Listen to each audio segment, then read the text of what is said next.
the most popular piece of garment today. Not only have they become a staple in many people's wardrobes, but they've also played the very important social role of blurring class and gender lines over the past few decades.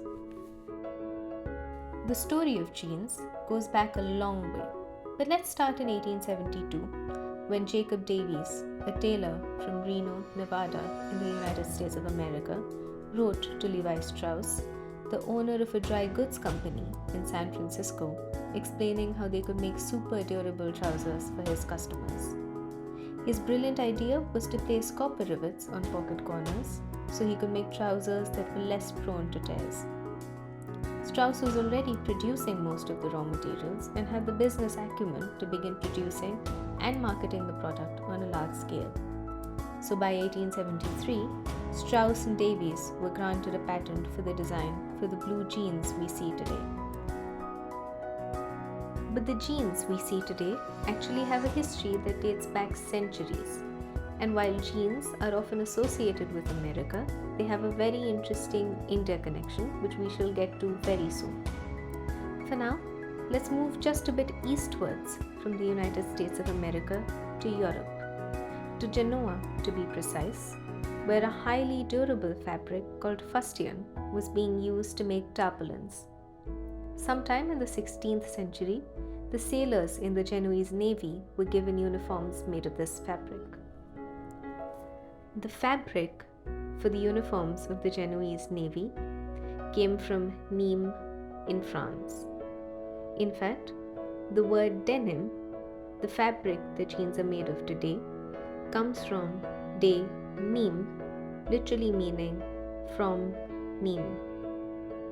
It is in the step after the weaving that India comes into the equation. Once the fabric was woven, it was dyed blue using a natural dye called indigo that was extracted from a plant indigenous to India.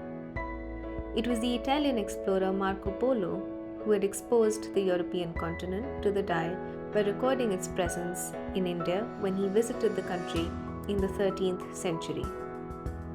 This natural dye is the reason jeans are conventionally blue even today.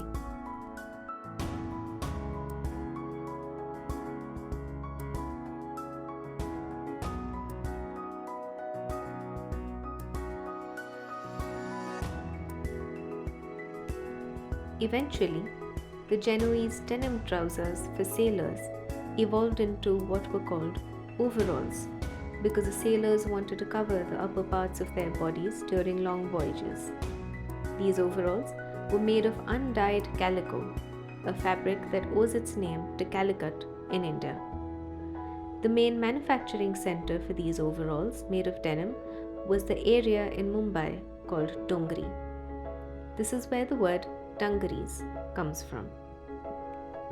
It is the texture of the calico fabric of the sailors' dungarees and the bright blue of the trousers made of fustian that have become the defining features of modern jeans.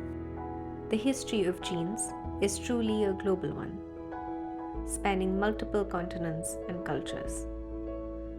The initial demand for the garment rose in Europe.